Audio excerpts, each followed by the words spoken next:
Davam edirik 31-ci test tapşırığı ilə. Cədvələ əsasən uyğunluğu müəyyənləşdirin. Uyğunluq sözünə diqqətli olmalıyıq. Uyğunluq deyirsə doğrudan doğrunu, yanlışdan yanlışı seçmək lazımdır. Yox, əgər uyğunsuzluq qeyd olunursa, doğrudan yanlışı, yanlışdan da doğrunu seçməliyik. Burada uyğunluğu istəyir, ona görə biz doğrudan doğru axtarışında olacağıq. Bir də qeyd olunur ki, təkrar sertifikatlaşdırmada iştirak etməyən şəxslər sertifikatlaşdırmadan keçməmiş hesab olunurlar. Bəli, doğrudur. Çünki sertifikatlaşdırmadan keçmək hər bir müəllimin vəzifəsidir. 2-də qeyd olunur ki, şərəf və ləyaqətinə hörmətlə yanaşılmasını tələb etmək hər bir müəllimin, yəni təhsil verənin vəzifəsidir. Xeyr, tələb etmək sözünü görürsünüzsə, demişəm ki, tələb etmək sözünü görürsünüzsə, bu olur hüquq. Yanaşmaq sözünü görürsünüzsə, yəni şərəf və ləyaqətinə hörmətlə yanaşmaq hər bir kəsin vəzifəsidir. 2-də verilən fikir yanlışdır. Yanlışda qeyd olunur ki, dövlət təhsil standartlarına uyğun bilik, bacarıq və vərdişlərə yiyələnmək. Əgər yiyələnmək sözünü görürsünüzsə, bu olacaq şagirdin vəzifəsi. Çünki şagird məktəbə gəlibsə nə etməlidir? Oxumalıdır, verilən bilik, bacarıq və vərdişlərə yiyələnməlidir. Tapşırıqlarını vaxtında yerinə yetirməlidir. Burada qeyd olunur ki, təhsil almanın hüququdur, yanlışdır. Baxın, dövlət təhsil standartlarına uyğun, keyfiyyətli təhsil almaq hər bir şagirdin hüququdur.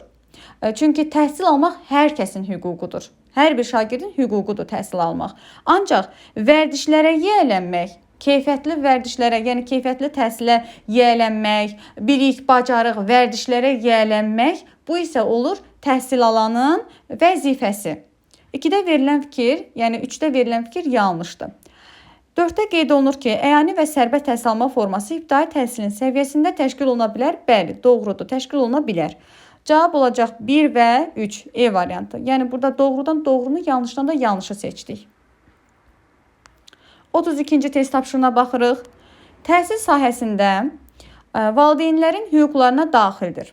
Yetkinlik yaşına çatmayan övladlar üçün təlim-tərbiyə müəssisəsi seçmək. Bu seçim həm şagirdlərə, həm də valideynlərə verilir ki, təlim-tərbiyə müəssisəsini, yəni məktəbi seçə bilər. Özü istədiyi məktəbi seçə bilər. Bu bir seçimdirsə nədir? Hüquqdur. Yetkinlik yaşına çatmayan övladlar üçün təlim-tərbiyə müəssisəsi seçmək valideynlərin hüququdur. Deməli, bir daxildir. Təhsil prosesinin təşkili, tədrisin keyfiyyəti, övladların dərsə davamiyyəti, təhsilə marağı haqqında məlumat almaq hər bir valideynin hüququdur. Övladlarını humanist, vətənpərvərlik, Azərbaycançılıq ruhunda tərbiyə etmək. Tərbiyə etmə sözünü görürsünüzsə, bu həm müəllimin, həm də valideynin vəzifəsidir. 4-də qeyd olunur ki, təhsil alanların hüquqlarını müdafiə etmək, təhsil müəssisəsinin idarə olunmasında iştirak etmək. Bəli, təhsil müəssisəsinin idarə olunmasında iştirak etmək, təhsil müəssisəsi ilə əməkdaşlıq etmək və təhsil alanların hüquqlarını müdafiə etmək hər bir valideynin hüququdur. Ancaq məktəb kollektivi ilə əməkdaşlıq etmək valideynlərin vəzifəsidir. Diqqətli olaq. Təhsil müəssisəsi ilə əməkdaşlıq etmək valideynlərin hüququdur. Məktəb kollektivi ilə əməkdaşlıq etmək valideynlərin vəzifəsidir. Deməli, 4-ü götürmürük. 5 də vəzifədir. Cavab olacaq 1, 2 və 4. 4-də verilən fikir valideynlərin hüquqlarına daxildir. Eləcə elə də 1-də və 2-də verilən. 5-də verilən fikir isə valideynlərin vəzifəsidir. 4-də verilən fikir isə valideynlərin hüququdur. Cavab olacaq 1 və 1, 2, 4 A variantı. Növbəti 33-cü test tapşırığına baxırıq. Valideynlərin hüquqlarına aiddir. Təhsil prosesinin təşkili, tədrisin keyfiyyəti, övladının dərsə davamiyyəti haqqında məlumat almaq hər bir valideynin nəyidir? Hüququdur. Övladlarının icbari ümumi orta təhsil almasının təmin olunması və mənəvi yetkinlik üçün məsuliyyət daşımaq hər bir valideynin vəzifəsidir. Çünki icbari ümumi orta təhsil 9 illik təhsil sistemidir və 9 illik səviyyəni də oxumaq hər bir şagirdin belə deyək, məcburidir. İcbari sözü, yəni məcburidir, oxumalıdır və bunun üçün də əgər hər hansısa bir şagird 9 illik təhsildən yayınırsa, hər bir valideyn bunun üçün məsuliyyət daşıyır. Yəni, şagird 9 ilə qədər oxumalıdır, 9 illik təhsili almalıdır. Ona görə B variantı valideynin vəzifəsidir. Övladlarını Azərbaycan xalqının dəyərləri ruhunda, dəyərlərə hörmət ruhunda tərbiyə etmək, görürsünüzsə, istər müəllimin, istər valideynin vəzifəsidir. D variantında ümumi təhsil müəssisəsinin daxili nizam-intizam qaydalarına riayət etmək, həm müəllimin, həm valideynin, həm də şagirdin nizam-intizam qaydalarına riayət etmək, qaydalara əməl etmək vəzifəsidir. E variantında qeyd olunur ki, övladlarına erkən yaşlarında fiziki, əxlaqi və intellektual inkişafına şərait yaratmaq hər bir valideynin vəzifəsidir. Yəni, hər bir valideyn nə etməlidir? Öz övladı üçün fiziki və əxlaqi, intellektual inkişafına şərait yaratmalıdır. Cavab olacaq A variantı.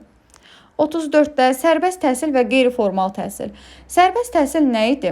Müxtəlif səbəblərdən təhsildə kənar qalan şəxslərin təhsilini yenidən davam etmək hüququ verir və eyni zamanda təhsilin hər hansısa bir səviyyəsini vaxtından əvvəl bitirmək hüququ verir. Yəni, məsələn, şagird 6-cı sinifdə oxuyur, həddən artıq savadlıdır, 7-ci sinif proqramını tam mənimsəyibdir, 7-ci sinif proqramını bilmək səviyyəsindədir. O zaman şagirdə 7-ci sinifi oxumadan 8-ci sinifə keçmək hüququ verilibdir. Bu da təhsil alma hüququdur ki, sərbəst təhsil alma hüququdur ki, şagirdlərə verilir. Deməli, 1-ə gedəcək A və B. 2-də qeyri-formal təhsil nə idi? Hər hansısa bir məşğələlərdə, kurslarda əldə olunan biliklərdir, yəni təhsildir ki, dövlət təhsil sənədinin verilməsi ilə müşayiət olunmur. Dövlət təhsil sənədi nə idi? Attestatlar məsələn, yəni kurslarda, dərnəklərdə, məşğələlərdə əldə olunan təhsil hüququnda, yəni təhsil almada dövlət sənədinin verilməsi müşayiət olunmur. Dövlət sənədinin verilməsi ilə müşahidə olunan təhsil, deməli, formal təhsil hesab olunur. Deməli, C variantı gedəcək qeyri-formala və eyni zamanda dövlət sənədinin verilməsi ilə başa çatmır. Bu da qeyri-formal təhsildir. Deməli, A, B, 1-ə gedəcək A, B, 2-yə gedəcək C və D variantları. Cavab olur A variantı. 35-ci test tapşırığına baxırıq. Sual işarəsinin yerinə uyğun ifadəni müəyyənləşdirin. Övladının təhsil davranışı haqqında, deməli, övladları haqqında məlumat almaq, övladın davranışı haqqında maraqlanmaq, bu zaman valideynin nə idi? Hüququdur.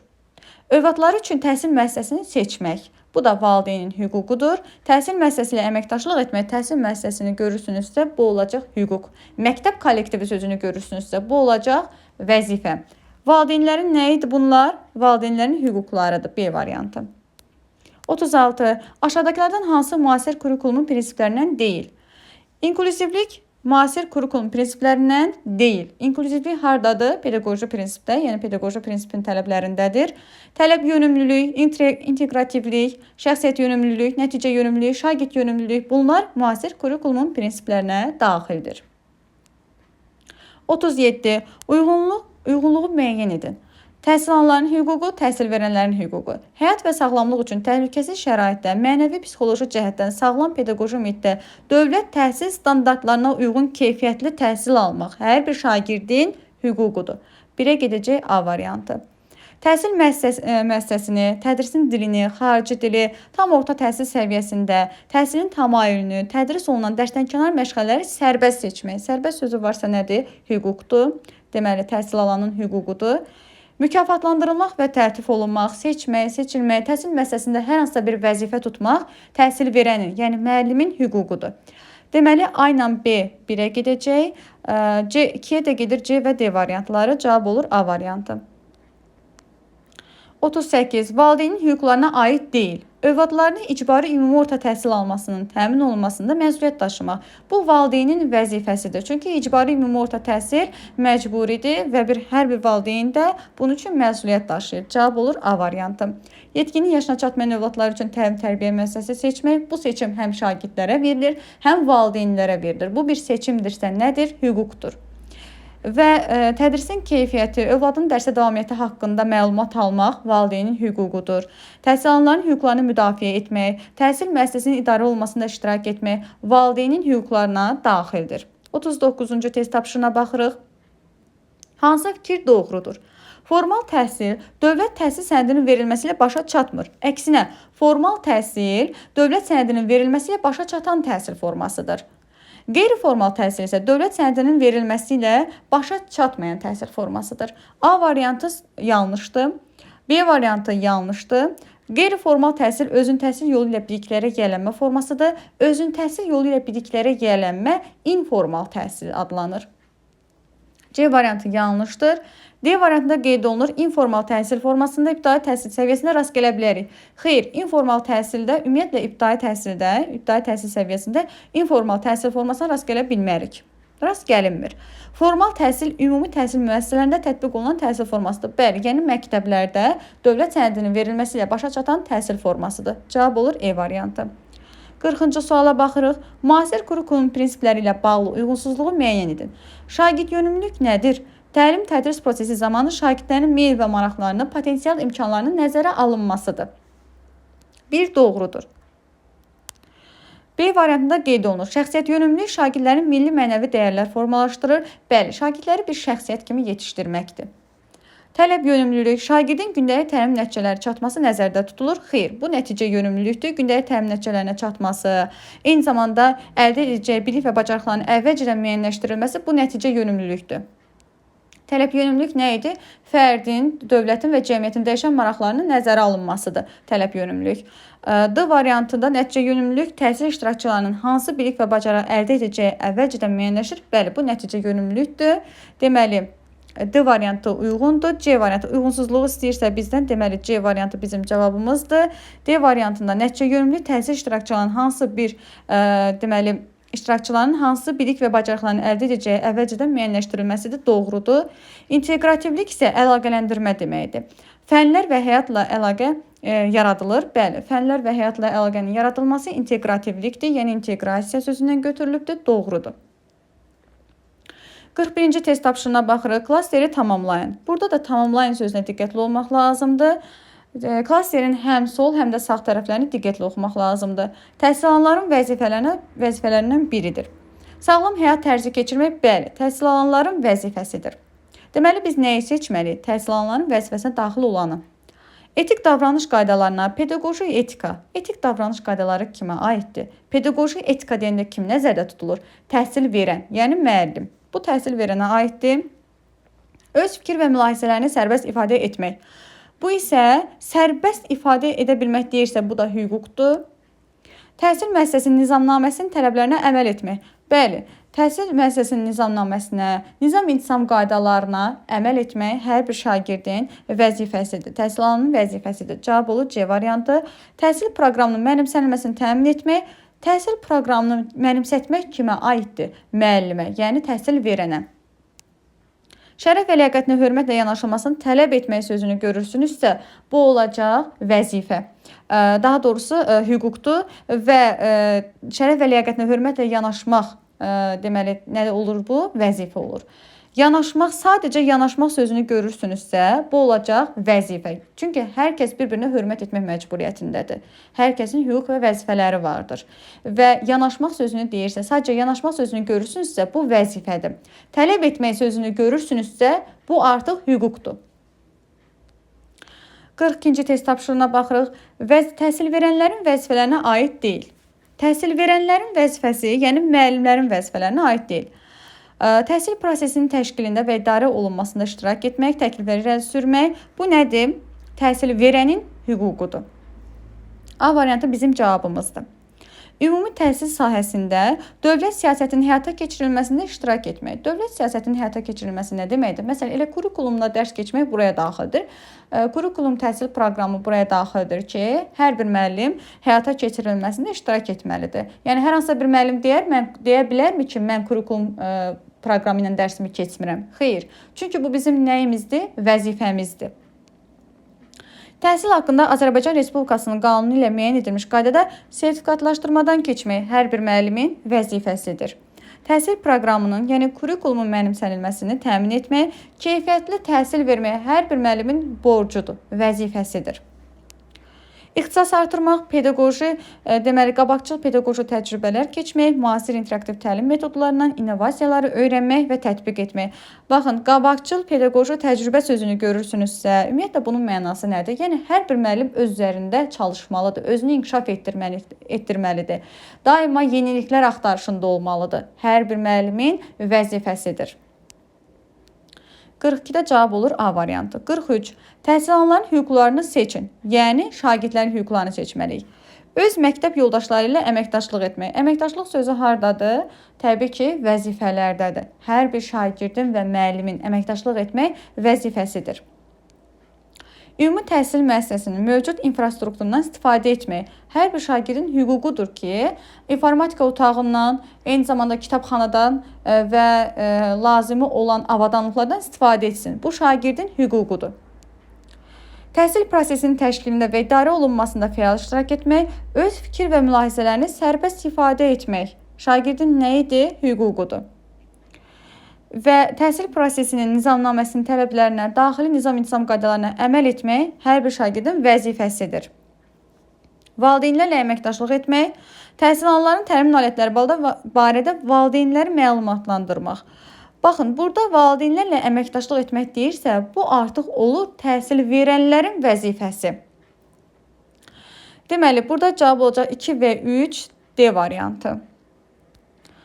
44. Hansı bənddə yanlışlığa yol verilmişdir? Bakalavriat əyani. Bakalavriat həm əyani olur, həm də əyani olur, həm də qiyabi olur. Ümumi təhsil əyani, yəni məktəb əyani olur, amma ümumi təhsilin qiyabisi yoxdur. Deməli, yanlış olan variant D variantı olacaq. 45-ci test tapşırığına baxırıq. Təhsil sahəsində valideynlərin hüquqlarına aid deyil. Yetkinlik yaşına çatmayan övlad üçün təlim-tərbiyə müəssisəsi seçmək bu seçimdir. Həm şagirdə, həm də valideynə verilir. Seçim isə nədir? Hüquqdur. Təhsil prosesinin təşkili, tədrisin keyfiyyəti, övladların dərsə davamiyyəti, təhsilə marağı, davranışı haqqında məlumat almaq. Məlumat almaq hər bir valideynin hüququdur. Övladların erkən yaşda fiziki, əxlaqi, intellektual inkişafına şərait yaradılması, onları icbari ümumi orta təhsil almaları üçün şərait yaratmaq, təmin etmək və bunun üçün məsuliyyət daşımaq valideynin vəzifəsidir. Cavab olur C variantı. Təhsil alanların hüquqlarını müdafiə etmək, təhsil müəssisəsinin idarə olunmasında iştirak etmək valideynin hüququdur. Təhsil müəssisəsi ilə əməkdaşlıq etmək, tədris prosesinin təkmilləşdirilməsində və maddi texnikin bazasının yaxşılaşdırılması üçün təkliflər irəli sürmək, könüllü yardımlar etmək bu valideynin hüququdur. Deməli, cavab olacaq C variantı. 46-cı test tapşırığına baxıram. Uyğunluğu müəyyən edin. Uyğunluğu istəyir, doğrudan doğrunu, yanlışdan yanlışı seçməliyik. Təhsil alan ödənişsiz psixoloji yardım ala bilər. Bəli, hər bir təhsil alanın hüququdur ki, ödənişsiz psixoloji yardım alsın. Deməli, doğrudur.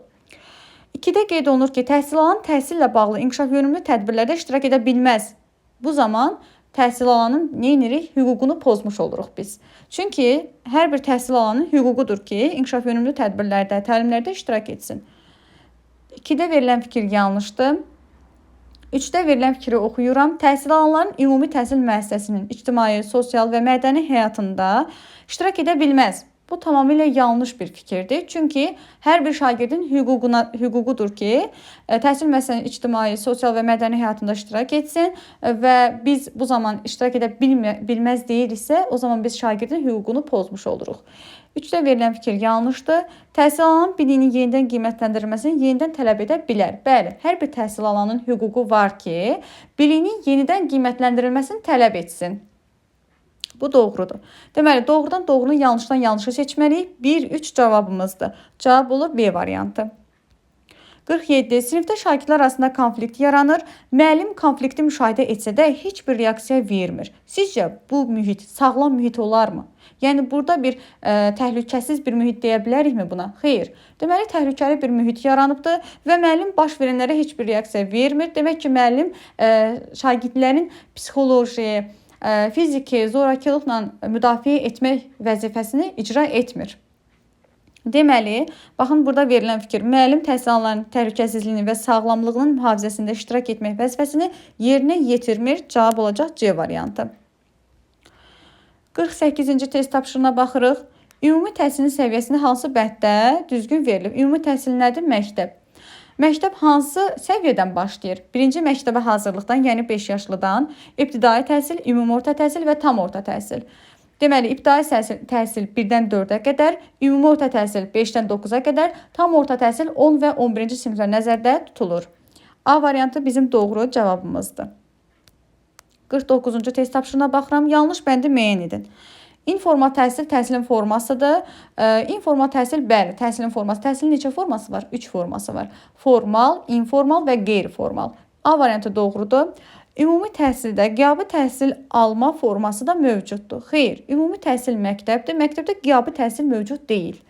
Bu, ali təhsilə aid olan və kolleclərə aid olan bir təhsil alma formasıdır. Yəni, ümumi təhsildə belə bir təhsil alma forması yoxdur. Cavab olur B variantı. Stasionar və sərbəst distant təhsil alma formalarıdır. Bəli, formal təhsilin məzmunu Azərbaycan Respublikasının Elm və Təhsil Nazirliyi tərəfindən tənzimlənir. Doğrudur. Təhsil prosesinin iştirakçılarının hüquq və vəzifələri vardır. Hər kəsin, şagirdin, müəllimin, valideynin hüquq və vəzifələri vardır. Deməli, 50-ni oxuyuram. Fərqli olanı seçin. Bilinin yenidən qiymətləndirilməsini tələb etmək təhsil alanın hüququdur. Bura hüquq yazıram. Həyat və sağlamlıq üçün təhlükəsiz şəraitdə mənəvi, psixoloji cəhətdən sağlam, pedaqoji mühitdə dövlət təhsil standartlarına uyğun təhsil almaq sözünü görürsünüz. Nədir bu? Hüquqdur. Hər bir şagirdin təhsil almaq hüququ var. Təhsil müəssisəsini, tədrisin dilini, xarici dili, tam orta təhsil səviyyəsində təhsilin təmayülünü, tədris olunan dərsdənkənar məşğələləri sərbəst seçmək sözünü görürsünüzsə, bu hüquqdur. Dövlət təhsil standartlarına uyğun bilik, bacarıq və vərdişlərə yiyələnmək sözünü görürsünüzsə, bu olacaq artıq vəzifə.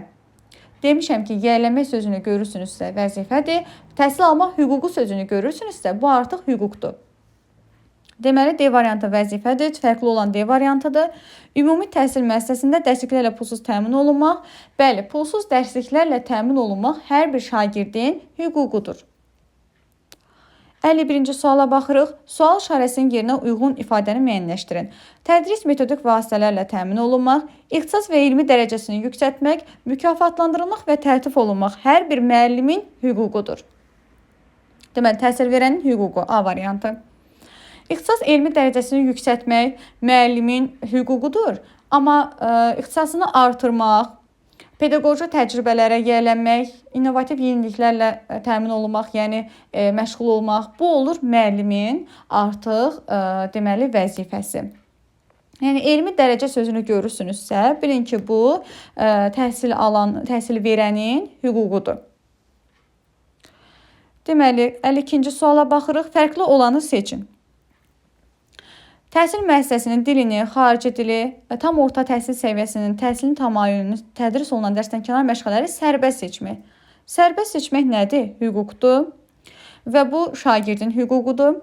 Təhsil müəssisəsinin nizamnaməsini və daxili nizam-intizam qaydalarına əməl etmək vəzifədir. Üzürsüz səbəbdən dərsdən yayınma hallarına yol verməmək, verilən tapşırıqları keyfiyyətlə yerinə yetirmək şagirdin vəzifəsidir. Pedaqoji işçilərə, pedaqoji prosesin digər iştirakçılarına, bütün insanlara hörmət və ehtiramla yanaşmaq hər bir kəsin vəzifəsidir. Dövlət, cəmiyyət, ailə və özü qarşısında məsuliyyətini dərk etmək, bu da hər bir şagirdin vəzifəsidir. Fərqli olan A variantıdır, cavab olur A variantı. Fərqli olanı seçin. Həyat və sağlamlıq üçün təhlükəsiz şəraitdə mənəvi, psixoloji cəhətdən sağlam pedaqoji mühitdə dövlət təhsil standartlarına uyğun təhsil almaq sözünü gördüksə, nədir bu? Hüquqdur. Təhsil müəssisəsinin dilini, xarici dili, təmayülünü, dərsdənkənar məşğələləri sərbəst seçmək görürsünüzsə, nədir? Hüquqdur. Dövlət və bələdiyyə ümumi təhsil müəssisələrində dərsliklərlə, pulsuz dərsliklərlə təmin olunmaq hüquqdur, şagirdin hüququdur. Öz məktəb yoldaşları ilə əməkdaşlıq etmək, artıq əməkdaşlıq sözünü görürsə vəzifədir.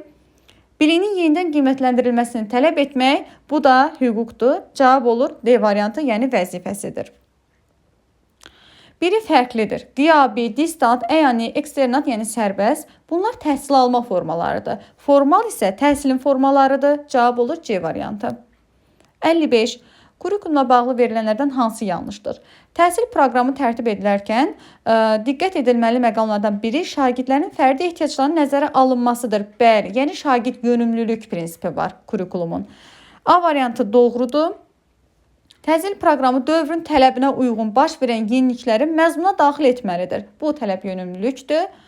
Eyni zamanda C variantı təhsil proqramında məzmunun həyatla sistemli şəkildə əlaqələndirilməsi vacib məqamlardandır. Yəni, kurikulumun integrativlik prinsipidir. İnteqrasiya, yəni əlaqələndirmə. Təhsil proqramının sabit olması onun tərtibinə verilən əsas tələblərdəndir. Xeyr, kurikulum sabit deyil.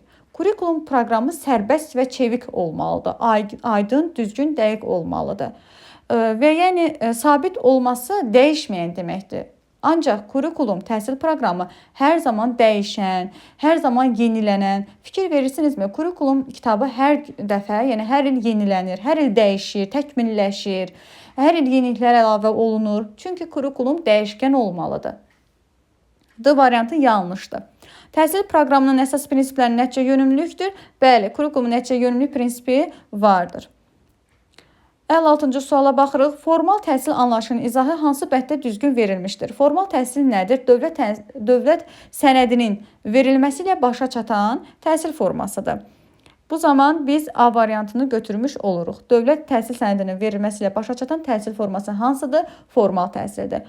Təhsilin müxtəlif kurslarda və fərdi məşğələlərdə əldə edilən və dövlət təhsil sənədinin verilməsi ilə müşahidə olmayan təhsil forması hansıdır? Qeyri-formal təhsil. Özün təhsil yolu ilə biliklərə yiyələnmənin forması informal təhsil. Uzun müddətli müalicədə olan şəxslər üçün ümumi təhsilin müalicə müəssisəsində müvafiq təhsil proqramına uyğun təşkili stasionar təhsil almadır bu. Elektron vasitələrin köməyi ilə məsafədən icra edilən təhsil forması distant təhsil alma formasıdır. 57. Aşağıdakı fikirlərdən hansı yanlışdır? İbtidai təhsil səviyyəsində sərbəst təhsil alma formasından istifadə olunması mümkündür. Bəli, mümkündür. B variantı təhsil alanların və təhsil verilənlərin məktəbin daxili nizam qaydalarına əməl etməlidir. Bəli, əməl etməlidir, çünki vəzifələridir. Ümumi təhsil pilləsinin istənilən səviyyəsində təhsil alan hər bir şagird psixoloji yardım ala bilər. Bəli, hər bir şagird pulsuz psixoloji yardım almaq hüququ var. D variantında qeyd olunur ki, şagird summativ qiymətləndirmənin nəticələrindən narazı qaldığı halda yenidən qiymətləndirməni tələb edə bilər. Bəli, tələb edə bilər, çünki hər bir şagirdin biliyinin yenidən qiymətləndirilməsini tələb etmək hüququ var. E variantında qeyd olunur ki, təhsil alanlar ən azı ildə bir dəfə bilik yarışı və olimpiyada iştirak etməlidirlər. Baxın, bu vəzifə kimi səslənir. İldə bir dəfə olimpiyadalarda iştirak etməlidir. Xeyr, elə şagird var ki, 11 il oxuyur, amma bir dəfə də olsun yarışlara getmir. Bu, çünki şagirdin hüququdur. İstəyər gedər, istəyər getməz. Cavabımız olur E variantı. 58-ci suala baxırıq. Cədvələ əsasən uyğunluğu müəyyən edin. Uyğunluq istəyirsə doğrudan doğrunu, yanlışdan yanlışı seçməliyik. Hər bir vətəndaşın təhsil almaq hüququ var, doğrudur. Dövlət maksimum təhsil standartlarını müəyyən edir. Xeyr, dövlət minimum təhsil standartlarını müəyyən edir. Dövlət pulsuz icbari ümumi orta təhsil alma hüququnu təmin edir. Doğrudur. Maddi vəziyyətindən asılı olmayaraq istedadlı şagirdlərin təhsili davam etdirilməsinə müəllim zəmanət verir. Bu yanlışdır. Müəllim yox, dövlət zəmanət verir. Cavab olur doğrudan doğrunu, yanlışdan yanlışı seçirik. 1 və 4-cü fikirlər E variantı. 59-cu test tapşırığına baxırıq. Təhsil alanların vəzifələrinə aid deyil. Yəni şagirdlərin vəzifələrinə aid olmayanları seçməliyik. Üzürsüz səbəbdən dərsdən yanma hallarına yol verməmək, verilən tapşırıqları vaxtında keyfiyyətlə yerinə yetirmək hər bir şagirdin vəzifəsidir. Deməli, bu aiddir. Təhsil müəssisəsinin nizamnaməsinin tələblərinə, daxili nizam qaydalarına əməl etmək hər bir şagirdin vəzifəsidir. Şərəf və ləyaqətini aşağılayan insan hüquqlarına zidd hərəkətlərindən müdafiə olunmaq, bu təbii ki, hər bir şagirdin hüququdur. Öz məktəb yoldaşları ilə təhsildə əməkdaşlıq sözünü görürsünüzsə, bu vəzifədir, hər bir şagirdin vəzifəsidir. Sağlam həyat tərzi keçirmək hər bir şagirdin vəzifəsidir. Sağlam həyat tərzi keçirmək və ailəsi özü qarşısında məsuliyyətini dərk etmək hər bir şagirdin vəzifəsidir. Cavab olur C variantı. 60-cı suala baxırıq. Uyğunluq pozulmuşdur. Formal dövlət təhsil sənədinin verilməsi ilə başa çatan təhsil formasıdır. Doğrudur. Qeyri-formal təhsil müxtəlif kurslarda, dərnəklərdə, fərdi məşğələlərdə əldə edilən və dövlət sənədinin verilməsi ilə müşahidə olunmayan təhsil formasıdır. Doğrudur. İnformal özün təhsil yolu ilə biliklərə yiyələnmə formasıdır. Doğrudur. Formal təhsilin təşkili qaydaları müvafiq icra hakimiyyəti orqanları tərəfindən müəyyən edilir. Bəli, bu da doğrudur. Distant elektron vasitələrin köməyi ilə məsafədən icra edən təhsil formasıdır. Deməli, burada deyir ki, baxın, axıra qədər oxunmalıdır, təhsil formasıdır. Görürsünüz, distant təhsil forması deyil, təhsil alma formasıdır. Müəllimlər, testi axıra qədər oxuyun. Axıra kimi oxunmalıdır test. Distant təhsil alma formasıdır, təhsilin forması deyil. Təhsilin 3 forması var, formal, informal və qeyri-formal. Distant isə təhsil alma formasıdır. Ona görə də testi axıra qədər oxumaq lazımdır. Cavab olur E variantı.